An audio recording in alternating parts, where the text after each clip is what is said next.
इस वक्त की बड़ी खबर सामने आ रही है। आपको बता दें कि इजराइल ने ईरान की नतांज न्यूक्लियर फैसिलिटी पर बड़ा अटैक कर दिया है, जिससे ईरान को काफी ज्यादा नुकसान हुआ है।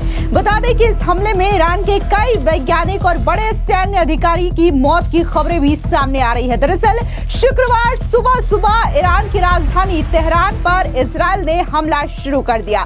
तेहरान के कई हिस्सों में धमाकों की आवाजें सुनाई दी, जिसके बाद जोरदार तरीके से सायरन की आवाजें भी गूंज उठी। बता दें कि इजराइल की एयरफोर्स ने ईरान के परमाणु कार्यक्रम और सैन्य ठिकानों को निशाना बना करके हमला करने की बात खुद कबूल की है। ईरान ने इस ऑपरेशन को राइजिंग लायन का नाम दिया है। अब इस अटैक को कहीं ना कहीं पिछले दिनों जिस तरीके से भारत के एयरफोर्स ने पाकिस्तान के कैराना हिल्स पर अटैक किया था और खबर सामने आई थी कि इसी कैराना हिल्स पर पाकिस्तान जो है वो अपने परमाणु हथियार को सुरक्षित रखता है, तो ठीक इसी तरीके की खबरें अब ईरान से सामने आ रही है, जहां पर कहा जा रहा है कि इजराइल ने ईरान के इसी परमाणु हथियार को जिस एरिया में रखा जाता है उस नतांज पर यह बड़ा अटैक कर दिया है, जिसने ईरान को बड़ा झटका दे दिया है। बता दें कि इजराइल के प्रधानमंत्री बेंजामिन नेतन्याहू ने एक अहम बयान देते हुए कहा कि उनकी सेना ने ईरान के उन प्रमुख परमाणु वैज्ञानिकों को निशाना बनाया है जो कथित रूप से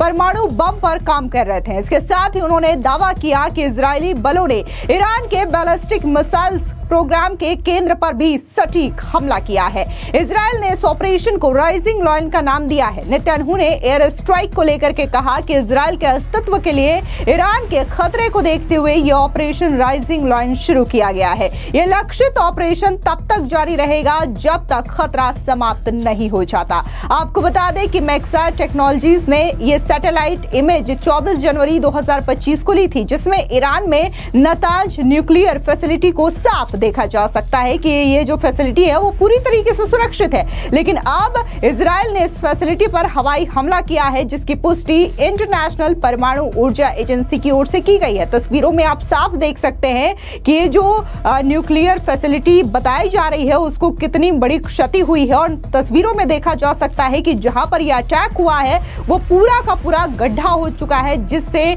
जो ईरान को नुकसान हुआ है उसका अंदाजा लगाया जा सकता है। इस अटैक में न सिर्फ जो ईरान है उसके न्यूक्लियर फैसिलिटी को नुकसान हुआ है, बल्कि उनके कई सारे वैज्ञानिक और बड़े सैन्य अधिकारी के भी मारे जाने की खबरें सामने आ रही है।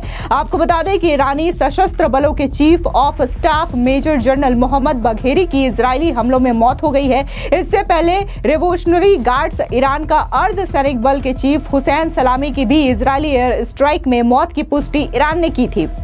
आपको बता दें कि ईरान के लिए दो बड़े सैन्य कमांडर्स को मारा जाना एक बड़ा झटका है। अमेरिकी राष्ट्रपति ट्रंप द्वारा क्षेत्र में संभावित बड़े संघर्ष की चेतावनी दिए जाने के बाद इजराइल ने शुक्रवार को ईरान के परमाणु और सैन्य स्थलों को निशाना बनाते हुए यह हमला अंजाम दिया है। ईरानी सरकारी मीडिया ने बताया कि तेहरान में आवासीय इमारतों पर भी हमला किया गया है, जिसमें महिलाओं और बच्चे सहित कई नागरिकों के मारे जाने की भी खबर सामने आई है। आपको बता दें कि ईरान का नतांज परमाणु संयंत्र और इसके आसपास के हालिया घटनाक्रम मध्य पूर्व की भू राजनीति में एक महत्वपूर्ण मुद्दा बन गया है। हाल ही के वर्षों में इजराइल ने बार बार नतांज को निशाना बनाया है, जिसे वो ईरान के परमाणु हथियार कार्यक्रम का केंद्र है। इसलिए इजराइल ने नतांज को निशाना बनाया है। कुछ लोग नतांज की तुलना कैराना हिल्स से करते हैं, जो कि पाकिस्तान के पंजाब प्रांत में सरगोदा एयरबेस के पास मौजूद है। माना जाता है कि पाकिस्तान यहां अपने परमाणु हथियार रखता है। इस पर ऑपरेशन सिंदूर में भारतीय सेना ने मिसाइल के जरिए अटैक किया था। आपको बताते हैं कि आखिर नतांज और इसी के अलावा जो कैराना हिल्स है, आखिर उसमें डिफरेंस क्या है, जिसकी वजह से इजराइल हो या फिर पाकिस्तान हो वो अपने परमाणु प्रोग्राम को यहां पर रखते हैं। दरअसल नतांज ईरान के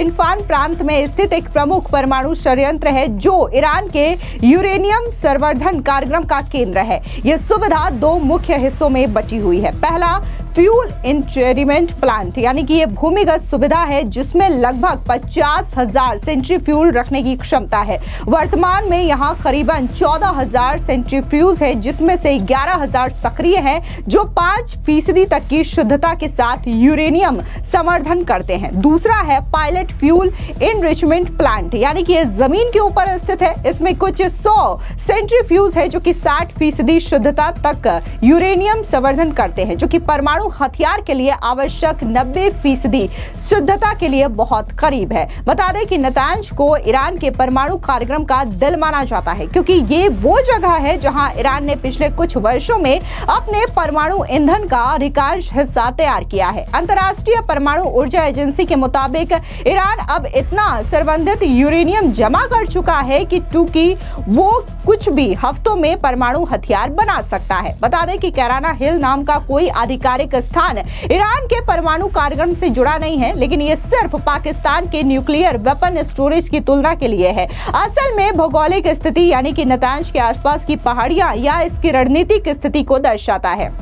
नतांज जाग्रोस पहाड़ों के पास स्थित है। इसकी भूमिगत संरचना इसे हवाई हमलों से बचाने के लिए बनाई गई है। कुछ लोग इसकी तुलना पाकिस्तान के केटुआ संयंत्र से करते हैं, जिसमें 1980 के दशक में कैराना हिल्स कहते थे, जब पाकिस्तान अपने परमाणु हथियार विकसित कर रहा था। बता दें कि इजरायल ने लंबे समय से ईरान के परमाणु कार्यक्रम को अपने लिए खतरा माना है। उनका मानना है कि ईरान परमाणु हथियार विकसित कर रहा है, जिसका इस्तेमाल वो उनके खिलाफ कर सकता है। इसलिए इजरायल ने नतांज को कई बार निशाना बनाया है। जिस तरीके से ये ऑपरेशन राइजिंग लायन लॉन्च किया गया है इजरायल की ओर से, तो ये ईरान के लिए एक बड़ा खतरा है, बड़ी चेतावनी है, क्योंकि अब वहां के जो प्रधानमंत्री है बेंजामिन नेतन्याहू, उन्होंने भी खुद इस बात को कबूल किया है कि कैसे इजरायल की ओर से ईरान के खिलाफ ये ऑपरेशन लॉन्च किया गया है, और ये ऑपरेशन तब तक जारी रहेगा जब तक कि उन्हें पुष्टि नहीं होती कि ईरान जो है वो परमाणु हथियार नहीं बना रहा है, या फिर वो जो परमाणु हथियार है वो इजरायल के खिलाफ इस्तेमाल नहीं करेगा।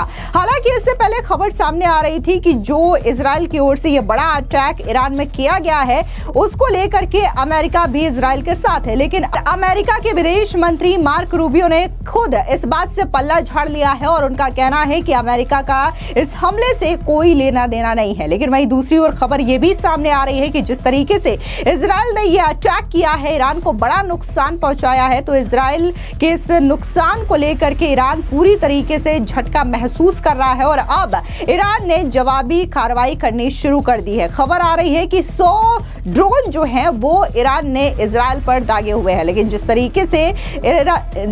तरीके से इजरायल का जो एयर डिफेंस सिस्टम है वो काफी ज्यादा मजबूत है। फिलहाल तो कोई हताहत की खबर नहीं आई है, लेकिन इजरायल ने जिस तरीके से अटैक किया है उससे ईरान को जरूर एक बड़ा नुकसान हुआ है, जिससे ईरान को उबरने में काफी ज्यादा समय लगेगा। आपको बता दें कि बिल्कुल इजरायल और ईरान सटा हुआ है, जिसकी वजह से इजरायल को यह लगता है कि अगर ईरान इस तरीके से परमाणु हथियार बना लेता है तो कल को इजरायल के अस्तित्व पर एक बड़ा खतरा होगा, और ईरान जो है वो कभी भी इजरायल पर परमाणु अटैक कर सकता है, जिसकी वजह से इजरायल का यह कहना है कि वो खुद को बचाने के लिए, अपने अस्तित्व को बचाने के लिए उन्होंने ये बड़ा अटैक किया है। फिलहाल इस पूरी खबर पर आपकी क्या राय है, कमेंट सेक्शन में जरूर बताएं। धन्यवाद।